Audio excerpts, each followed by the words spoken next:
Hello guys, Radhe Radhe. तो अब हमारा शिव महापुराण का दूसरा अध्याय शुरू होगा। तो चलिए हम दूसरा अध्याय को शुरू करते हैं। दूसरे अध्याय में बताया गया है कि महापातकी देवराज को मोक्ष।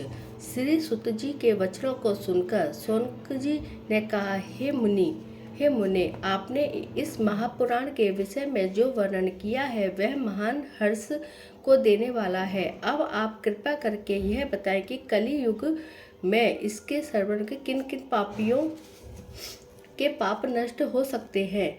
श्री सुत जी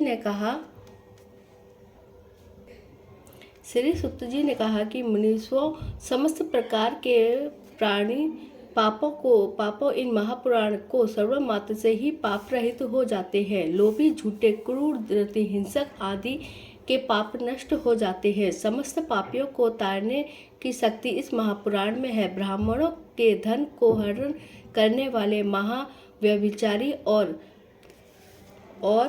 पर स्त्री सेवी भी इसके द्वारा पापों से मुक्ति पा जाते हैं। संक्षेप में इसका ही वर्णन पर्याप्त है कि इस महापुराण के द्वारा कलयुग के प्राणियों के समस्त पाप नष्ट हो जाते हैं और उनको सद्गति प्राप्त होती है। इस विषय में एक प्राचीन इतिहास है, उसे श्रवण करो। किसी समय किरात नगर में एक दुर्लभ, द्रोणाचारी और दरिद्र ब्राह्मण रहता था। वह धर्म से विमुख हो गया। वह ब्राह्मण अपने कर्मों से विमुख था। उसका नाम देवराज था। उसने अधर्म के द्वारा बहुत सा धन अल्पकाल से ही संचय कर लिया। एक बार जब वह तालाब पर स्नान करने गया तो वहां शोभावती वेश्या को देख वह उस पर मुग्ध हो गया।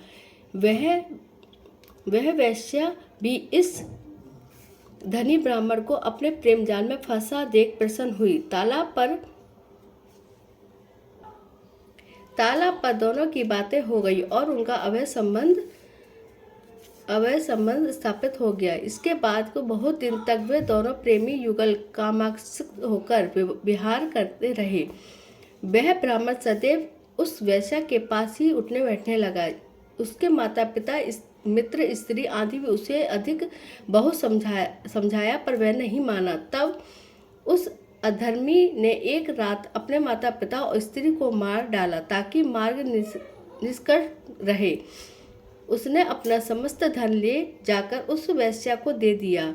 देवयोग से एक दिन देवराज प्रतिष्ठानपुर आया। वहां उसने एक शिवालय देखा जहां शिव कथा होती थी।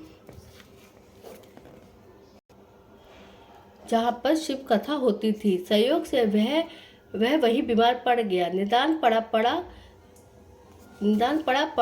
वहां शिव कथा श्रवण करता रहता। एक मास बाद देवराज की मृत्यु हो गई। उसके पूर्ण पापों के कारण उसे लेने यमदूत आए, मगर शिव कथा श्रवण करने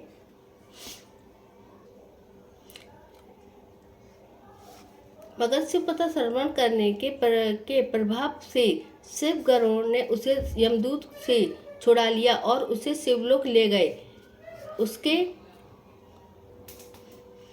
इसके कारण यमलोक में महान कोलाहल हुआ। धर्मराज इस कोलाहल को सुनकर बाहर आए। वहां उन्होंने शिवगणों को देवराज ले जाता देखा। वे तुरंत शिव कथा का प्रभाव समझ गए। उन्होंने शिवगणों की पूजा की। देवराज जैसा पापी भगवान शिव की कथाएं श्रवण करके मात्र से ही वे तुरंत शिव कथा का प्रभाव समझ गए। उन्होंने शिवगणों की पूजा की।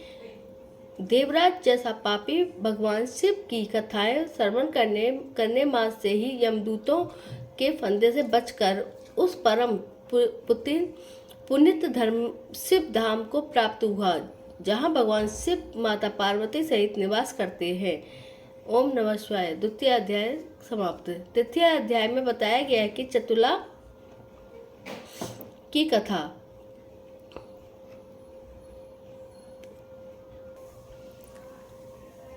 तृतीय अध्याय में बताया गया चतुला की कथा।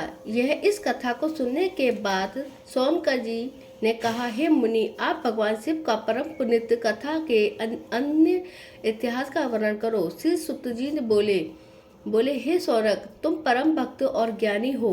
मैं तुमको एक ग्रंथ इतिहास सुनाता हूँ। सागर तट पर वाकफल नामक एक ग्राम में सनातन धर्म को त्यागने वाले धर्ममृजिजन निवास किया करते थे। वे महादुष्ट पर स्त्री सेवी, व्यभिचारी और कपटी थे। उनकी पत्नियां भी उनके ही अनुसार महान पापिष्टा थी। इन्हीं दर्जनों के बीच विदुर्ग नामक एक अधम ब्राह्मण भी था। वह महापापी और पर स्त्रीगामी था। उसने अपने ब्राह्मण चतुला को त्याग दिया था। चतुला अपने धर्म पर दंड रहने वाली साध्वी स्त्री थी।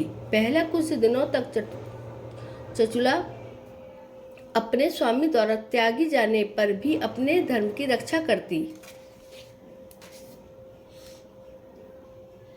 अपने धर्म की रक्षा करती रही, परंतु जब अधिक दिन व्यस्त हो गए और कामवेद को ना सह सकी तो हारकर उसने धर्म को त्याग दिया और वह भी कुमार्ग पर चल निकली। एक दिन विदुर्ग ने नाम से पीड़ित अपनी पत्नी को एक पुरुष के साथ रमण करते देखा।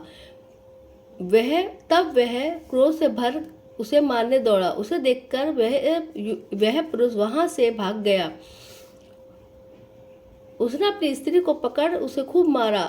अपने पति से पिटने पर भी वह क्रोध में आया और वह निर्वक्त हो पति से बोला, तुम्हें अपना विचार नहीं है।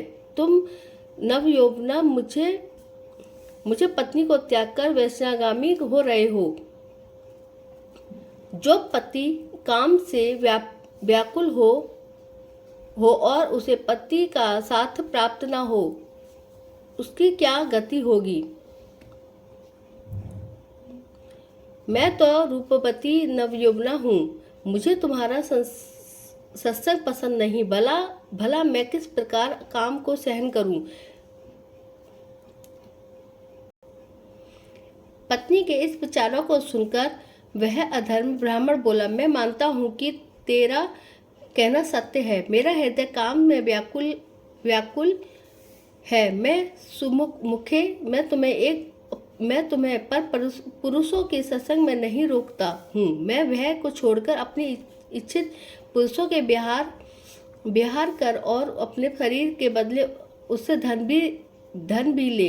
इस प्रकार धन की प्राप्ति होगी और तेरा मन भी कामदेव के प्रहार से उन्मुक्त रहेगा। तेरे द्वारा व्यभिचार से अर्जित धन का हर हम दोनों उपयोग कर सकेंगे। पति के इन विचारों को चतुला मानकर धन के बदले ही मैं अपना शरीर बेचने लगी। वह पूर्ण रूप से खुलकर व्यभिचार से रत हुई। इस प्रकार इन दोनों के दोनों के दिन चैन से कटने लगे। जब काफी समय बीत गया तो विदुर्ग की मृत्यु हो गई। अपने पापों के कारण वह नाना कलेश पाकर अंत में विंध्याचल पर्वत पर विचार होकर रहने लगा। पति के मरने पर अतुला घर में रहकर पुरुषों के साथ विहार करती रही। समय के अनुसार उसका यौवन बीतने लगा। एक दिन देवयोग ने वह गोकर्ण क्षेत्र गए। वहां जाकर उसने जब अन्य जनों को पवित्र तीर्थों पर स्नान करते देखा तो वह भी स्नान करके इधर उधर भ्रमण करने लगी। भाग्यवश उसने एक शिव महापुराण की कथा होते देखी। उपस्थित जनों को बड़ी संख्या में वहां एकत्रित तमस्याते कथा को श्रवण करता देख पापिष्टा चतुला कौतूहलवश बैठ गई और शिव महापुराण की कथा को श्रवण करने लगी। उसने कथा में जब यह सुना कि जो स्त्री व्यभिचार करती है और दिन रात पाप में जीवन व्यतीत करने के बाद जब अंत समय मर कर परलोक गमन करती है तो यमदूत उसे नाना प्रकार की पीड़ाएं देते हैं। उसे भयविचारणी जान वे उसकी भय से लोहे की सरियां सरियां आग में लाल करके डालते हैं। इस प्रसंग को सुनकर चंचला का धैर्य हाथ से जाता रहा। वह परलोक के भय के कांपने लगी। जब कथा समाप्त हुई और श्रोता उठकर अपने अपने घर चले गए तो वह कथा वाचने वाले ब्राह्मण के पास जाकर विलाप करती हुई हाथ जोड़कर बोली कि हे ब्राह्मण, मैं परम व्यभिचारिणी हूँ। मेरे अज्ञान के कारण अपने ही हाथों अपना धर्म नष्ट कर दिया। यौवन में मध्य में मदान्वित होकर मैंने धन लाभ करते हुए पर पुरुषों के साथ निरंतर समागम किया है। आज आपकी इस परम पुनीत कथा को सुनकर मुझे ज्ञान उपजा है। मैं महान पाप तक करने वाली अब कैसे मुक्ति पा सकूंगी। ब्रह्मचार करने के कारण मैंने इस जीवन में तो मैं जो क्षणिक सुख प्राप्त किए उसके लिए परलोक में निश्चित ही मेरी बुरी गति होगी। हे तात, आप मुझे पापिष्ठा से दया करके मुझे उद्धार का साधन बताएं। मैं आपकी शरण में हूँ।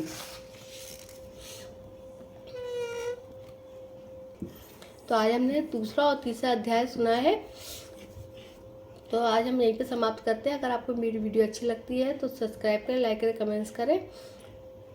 और चौथा अध्याय हम कल पढ़ेंगे। जब तक के लिए राधे राधे।